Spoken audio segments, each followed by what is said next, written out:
Two big questions after last night's Predators loss to the Edmonton Oilers. One, why do the Predators look so bad? And two, what did Nashville do to piss off Leon Draisaitl? Try to answer both of those questions today on the Locked On Predators podcast. You're Locked On Predators, your daily podcast on the Nashville Predators.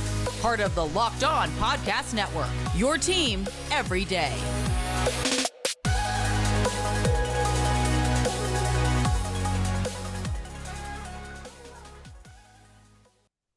Thank you for making Locked On Predators your first listen of the day. Every single day, we are your free Nashville Predators podcast. That's available to you wherever you get your podcasts and, of course, on YouTube. I'm Nick Morgan. I'm a writer and editor at ontheforecheck.com, and I have a partner in crime. You do. I am Ann Kimmel. I'm a writer and editor at InsideThePreds.com. Leon Draisaitl. What in the world?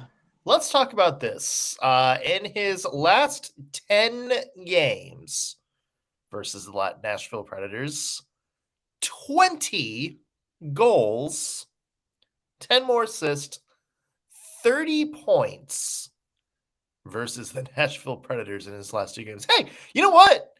10 points in his last two games. Oh my gosh, Nick, stop. 5 points per game over his last two games versus the Nashville Predators. Had a goal and 4 assists last time they played back at the start of November. 2 goals and 3 assists last night. I mean, like, is this... I cannot recall the last time I have seen this level of domination against any one opponent from any one individual player. Like, I mean, we know like Leon Draisaitl is a really good player. Sure. We know that. And so is Connor McDavid, who also had himself a big night last night.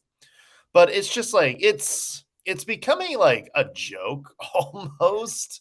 Like when Leon Draisaitl like started scoring and then added like an assist last night, like I just was just like kind of like cheering. I was like cheering. I was like, this is funny. This is just hilarious at this point. I honestly thought, had I been at the game, just out of respect, if he scored another hat trick against Predators, I would just toss a hat. Just out of like, you know what? We are your fiefdom. Like you are the boss of us, and I pay you tribute of a Nashville Predators hat, which there is something. What is the thing? What is the thing? I mean, he literally owns Bridgestone Arena. He owns Bridgestone Arena. He owns the Nashville Predators, you know, and it's one thing if it's Connor McDavid, because Connor McDavid owns the rest of the NHL in a lot of ways.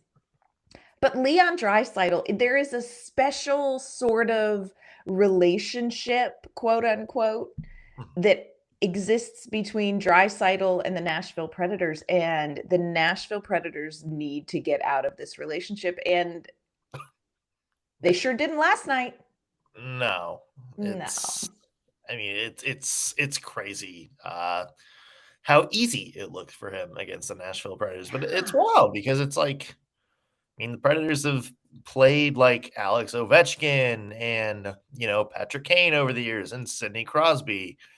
And, you know, they're some of those players will have big games, but, you know, you'll also see, you know, games that they'll just be like shut down or they'll be quiet.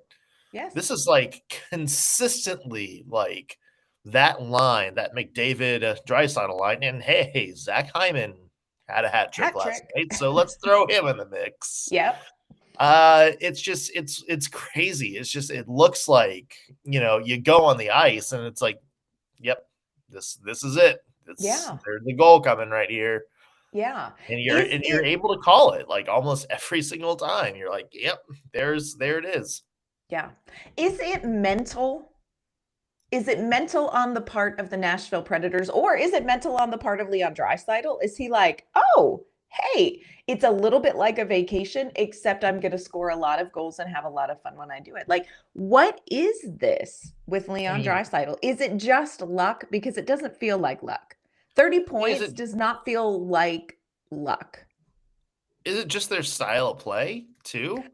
Way they play, like how fast, how agile they are? Like, is it just like it's almost like, oh, the Predators haven't seen a player like those two, but it's, is that even true? I mean, but the Predators have seen other fast teams. There is, I mean, they get looks at Colorado a bunch. I mean, saw what happened that time, but that they also got looks at the Tampa Bay Lightning, and look, they've so those teams will have had the Preds number lately, but it's not like Nikita Kucherov or Nathan McKinnon or anybody like that is consistently scoring like 5 points a game against them, like every single time they play.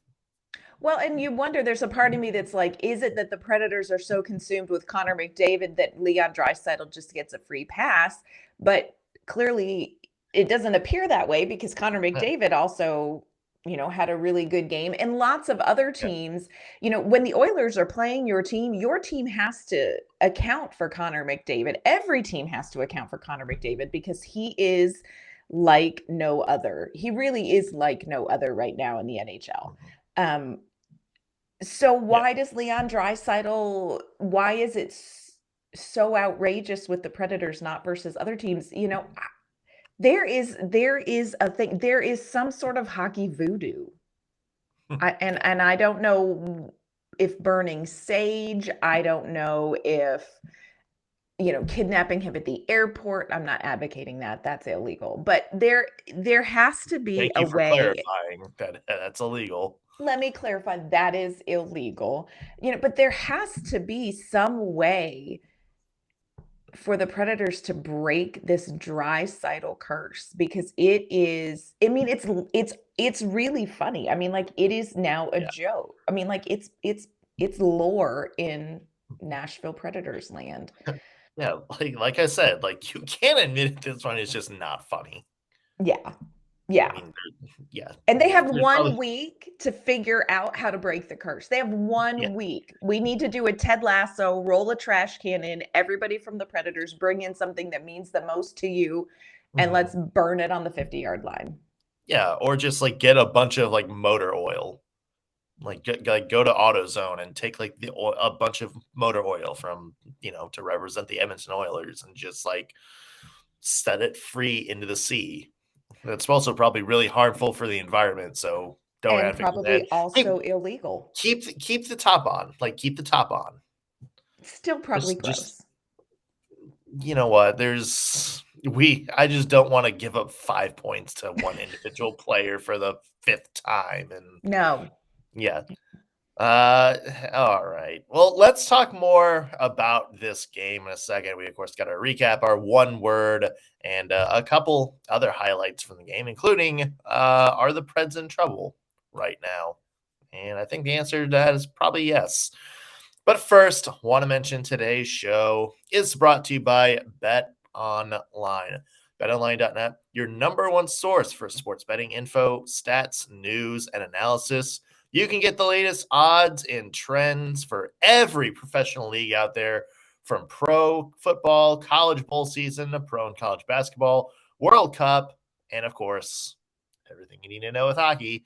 They got it all at betonline.net. And if you love sports podcasts like us, you can find those at betonline.net as well. Always the fastest and easiest way to get your betting info. So head to the website today or use your mobile device to learn more. BetOnline, where the game starts. All right, Ann, we are talking Predators versus Oilers. Predators lose 6-3 last night. Predators actually got on the board early with a Cody Glass goal. You think, yeah, all right. Okay. Things are going the right way. And then things did not go the right way. Oilers went up 3-1. Ryan Johansson cut the lead back. Leon Draisaitl scored immediately after that. Dante Fabbro cut it back again to 4-3, but a McDavid power play goal right at the second period and a Zach Hyman empty netter at the third period. That sealed the deal, 6-3 for the Edmonton Oilers. And your one word to describe the game. Well, you can tell with my one word that I was feeling a little snacky during and after this game. So my one word is Mallow Cup. Oh. Have you ever had a Mallow Cup? Oh, yeah. Okay. My one word is Mallow Cup because here's the thing about Mallow Cups. It looks like a Reese's. Okay. But instead, the inside is like whipped marshmallow cream and it's got like little chocolate, little coconutty kind of action going on. Yeah.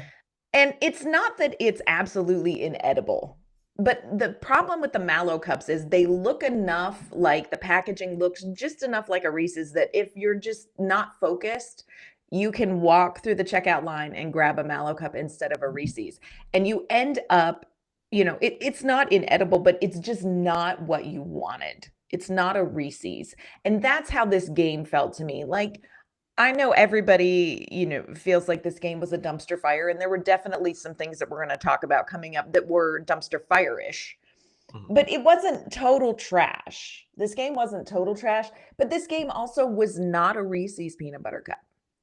This game was not at all what I wanted. This game didn't taste quite right. This game had a little bit of coconut that I wasn't expecting, and it just wasn't a Reese's. This, for me, was a total Mallow Cup game. Yeah, this is you just had 10 Mallow Cups in 2 games. Yes. From old man Leon Draisaitl's candy shop down the street. That's right. And it hurts, friends. Yeah. To me, my one word, it comes from the Office Space, or the movie Office Space. Mm-hmm. It is Initech.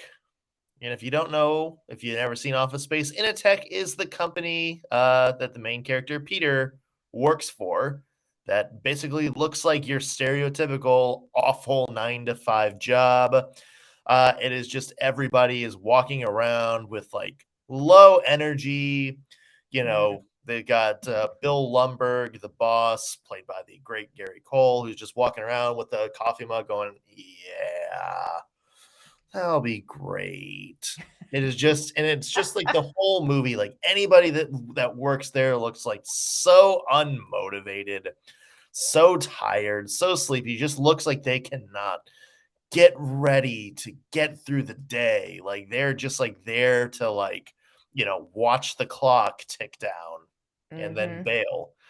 And like I hate to say it, but it just feels like that's the Nashville Predators over this last little stretch run, this 4-game losing streak, especially these last 2 games against St. Louis and, against Edmonton last night.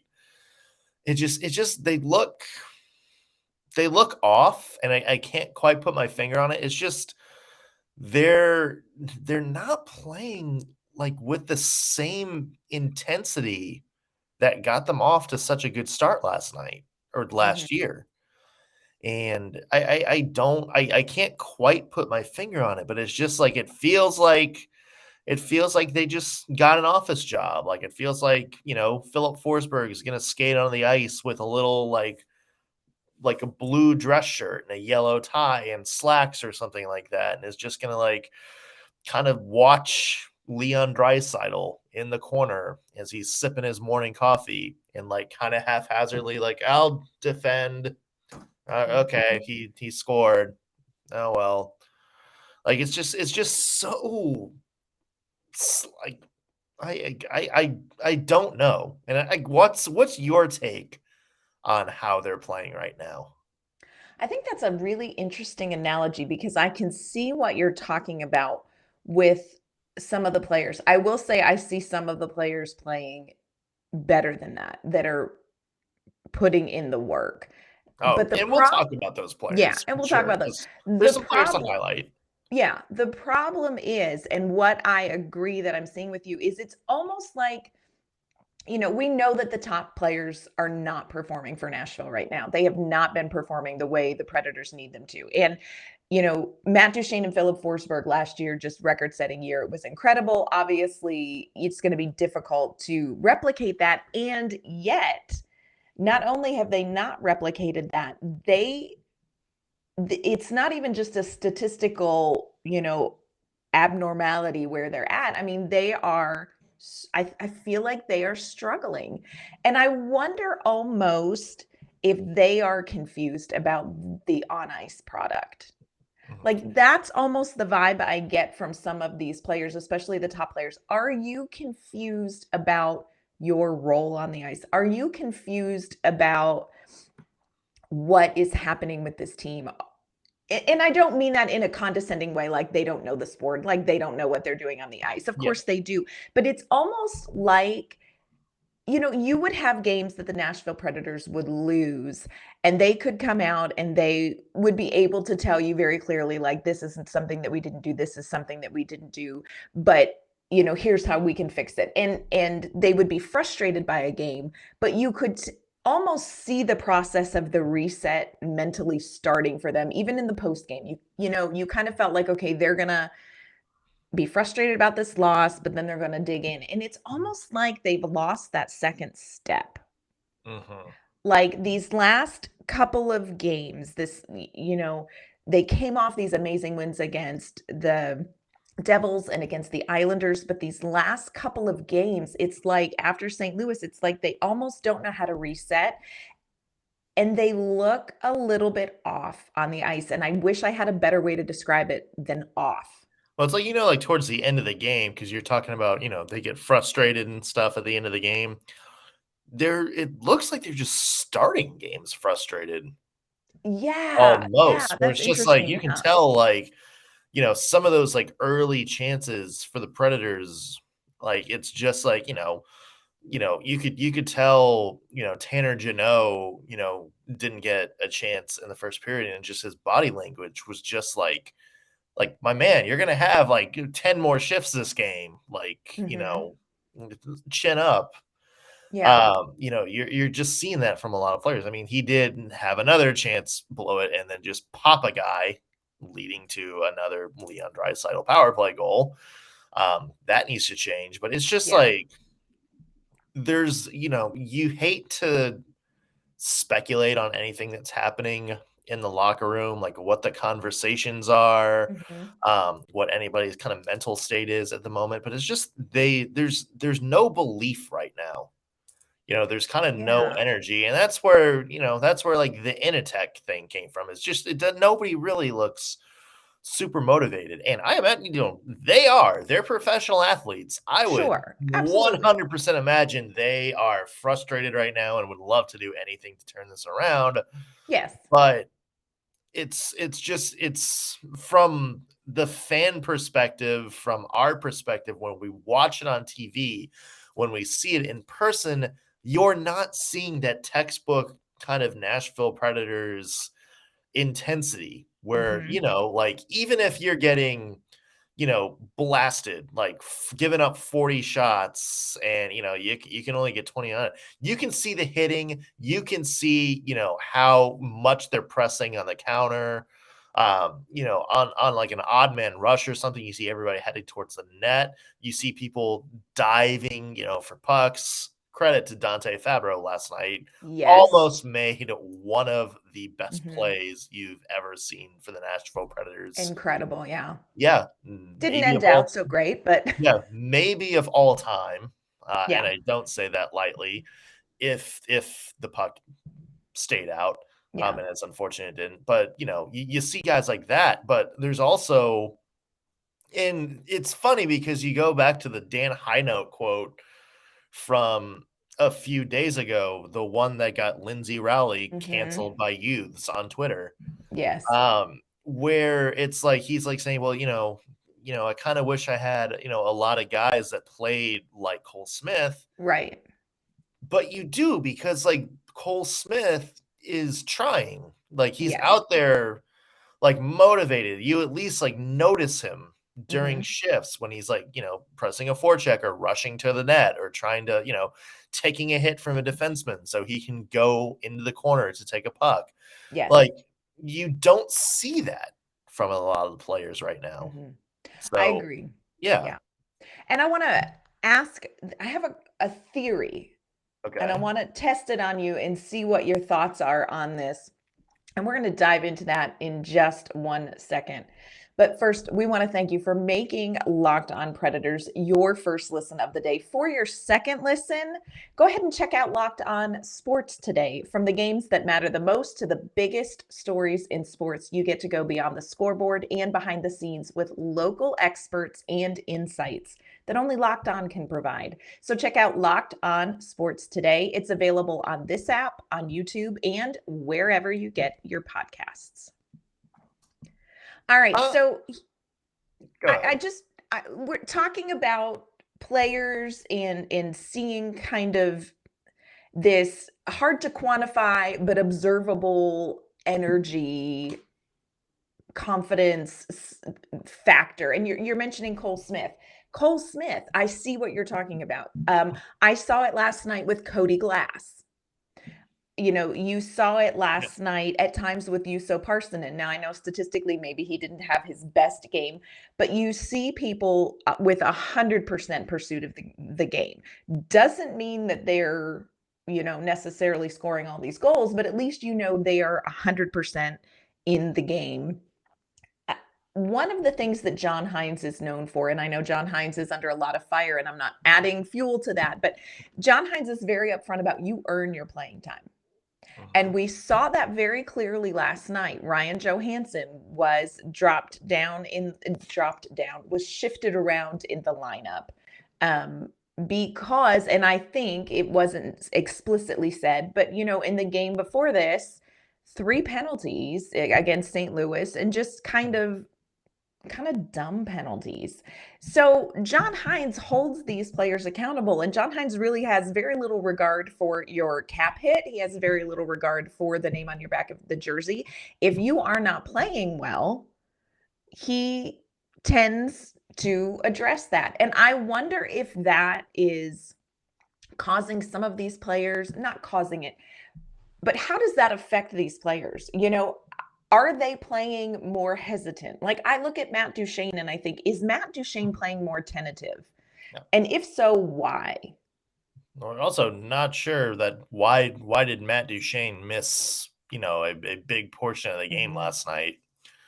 He went from the beginning of the second period to midway through the third without taking a shift. And I don't think we got explanation for that last night. Just kind of speculation that since he returned to the game, it was probably banged up, but no confirmation from the team. Don't know. No confirmation from the team. Yeah, that's fine, but that's an interesting thing to ask. But I mean, you're noticing some players. We mentioned Dante Fabbro last night, who I thought was probably the best player on the ice all around for the Nashville Predators. Probably his best game ever. Close to it. Yeah, I don't disagree. Cody Glass, not only did he score that goal at the beginning, but you saw him buzzing around the night. And like you said, people earning their ice time. Glass had about 16 minutes last night, which is one of the most. And he played a lot of time on the power play. Played more time on the power play than Mikael Granlund, than Ryan Johansson, than Matt Duchene. Yep. Was second in forwards only to Philip Forsberg. So you kind of are seeing what you said. Like, John Hynes is saying, it's like, okay, you know what? If some of you top guys aren't doing it, then I'm going to give the younger guys a chance. And that is why, that's why people like Cole Smith keep getting ice time. Yes. Is, look, they may not be as skilled as you like. They may not be, the answer to all of your scoring woes, but at least they're going to go out there and put out an effort. At least they're going to go out there and go balls to the wall every shift. And quite frankly, Ann, you haven't been able to say that about some of the Predators players. And it's also, not limited to just the top guys, but a lot of the guys you're counting on for Yes. energy, like Tanner Jeannot. We've talked about him not finding the net before, but where's just that energy, that Tanner Jeannot energy from last year, where it's like you can feel him on the ice. Like, it's just, you sense his presence and like, whenever he's out there, he's going to forecheck. He's going to throw a big hit. He's going to piss somebody on the other team off. It's just that's missing from him this year. It's not, say what you will about him not being able to find the net, although that's a big problem too. But it's just that same intensity is not there from last year. And same with Yakov Trenin. And you go up and down the lineup, and it's just like, it's almost like, oh yeah, that guy. Yeah, I guess he hasn't really been doing much. Like, right. At least like the players, even if they weren't scoring, you could tell when they're on the ice, because you're like, oh yeah, here comes, this is gonna get crazy. Or like, here comes a fight, or here comes like a big hit. Like, this is gonna be like some fire, this line. It's just like, going through the motions, and it's so many people on this team, and I don't know why. And it's crazy because, and look, I am not saying this to fan any sort of fire, but the way the Preds are playing right now, it kind of does remind you a little bit of 2019, 2020, right before Peter Laviolette got fired, where it just looked like, ironically, the Preds were playing better then than they are now.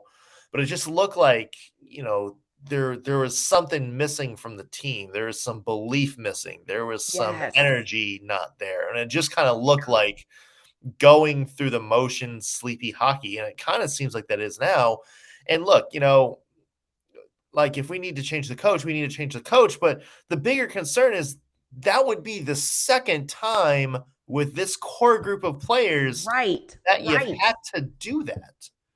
And look, you can blame the coach all you want. Like, say what you will about John Hines' system or anything like that, or, we need new ideas, or we need, people that are going to play this player or whatever. But to me, at any time, like, if this is what's happening, where your star players or your players are just going to, get frustrated and disappear, like, is that a different conversation we need to have? Because this would be now the second time in 4 years that you've had to make a major shakeup just because, the locker room seems disinterested. And again, not speculating, like, what's going on in the locker room. We heard some stuff about the Peter Laviolette era. We don't know if, the Preds may still love John Hines. We hear a lot of stuff, from last season about the players believing him. We don't know what's going on. But if you're going the route where they need to make a major shakeup again, because it just, you need to do it for the sake of something needs to change, at that point, it's like, okay, what's the players' blame in this? Right. And if you remember when David Poile fired Peter Laviolette, he was very clear in that press conference, I am doing this because we need to make a change, and I cannot fire all these players. Yeah. And so this responsibility, like you said, a lot of this has to go back on the core guys. You have got to figure out what is happening, if there is something happening in the locker room, and you have to lead this team out of it. And that will translate onto the ice. Another on ice thing real quick that we probably need to talk about, and it's going to be excruciating, and we know it, it's the power play. Yes. 5 opportunities on the power play. Yesterday, before the game, when they were practicing, Alex Daugherty was at practice and said they spent a lot of time on the power play. They made some adjustments on the personnel side of the power play. And I thought it was really interesting. Dan Lambert, during an interview, I think before the third period, was talking, and he said something, and I should have gone back to listen to it because I don't want to misquote it, but the gist was that they needed to stick to the script on the power play. And I thought that was really interesting because you could see them setting up some specific opportunities, but they didn't cash in. What is happening on this power play? what is happening on this power play? And it's funny because, like, the first couple power plays the Preds had, I think they had 4 shots on the first one, and you're, like, Yeah. saying, "Okay, they didn't score, but that it was good." You like what they were Yeah. doing. Yes. And then the last couple, it just seems like they kinda went back into their default mode. I can't remember who said it on Twitter last night, so if you're listening and you said this, not trying to steal credit, just can't remember who you are. But they're basically, pointed out, it's like the Preds are trying the exact same play on the power play, like the same entry, the same setup. They're trying the exact same thing on every power play, and Edmonton is catching on, and they're figuring out how to defend them. And that's why over time, it looked like the Predators power play just Right. got worse. It's, because Edmonton saw pretty clearly what they were doing, taking away. It's like, those old days under Peter Laviolette where it was like, get PK Subban or get Ryan Ellis in that Alex Ovechkin circle. Congrats to Right. 800, by the way. He did. Get him in that circle and just, set up that big one-time shot. And, once you didn't have PK Subban anymore, then all you had to do was just kind of have one guy hovering around that circle and you would take that away. And then that's where the Preds power play kind of got bad, as opposed to last year, where it was movement based, where they weren't trying to set up a particular person. They were just trying to get a guy in space. And then all of a sudden, maybe you have like that tic-tac-toe or cross-ice pass down low, and you can open that up because there's so much movement, or there are different guys skating in and out. So yeah, I don't know if something changed this past year, but Yeah, yeah, it's been hard to watch. They've struggled at times, and I think you're right. I think as the game went on, it got more difficult because they really were kind of doing the same thing in Edmonton, like you said, totally onto them. But I wish we would see more folks in front of the net, because it seems like where the Predators have had some success on the power play is like tip in goals and rebounds. Tip in yeah. goals and rebound. Like, know who you are. If a greasy goal is the way you score on the power play, hoop-de-doo, nobody cares. It's a goal. So, yeah, it was a frustrating game if your name was not Leon Draisaitl. Yeah. Or Zach Hyman. Or Zach Hyman, or anybody in an Oilers jersey. Yeah. Anybody on that top line. Yeah. Well, here's where the Preds are right now. They have now lost 4 straight. They're 12-12-3. Their next game is at Winnipeg, who's second in the Central Division right now. First, if you're going on points percentage, they're having a very, very hot start to the year, although they have lost 2 straight. It is pregame for this is going to be extremely interesting, Anne, because you just feel like something is going to be different. Yeah, I the mean, it Predators has to have be to. at this point. Yeah. Yes.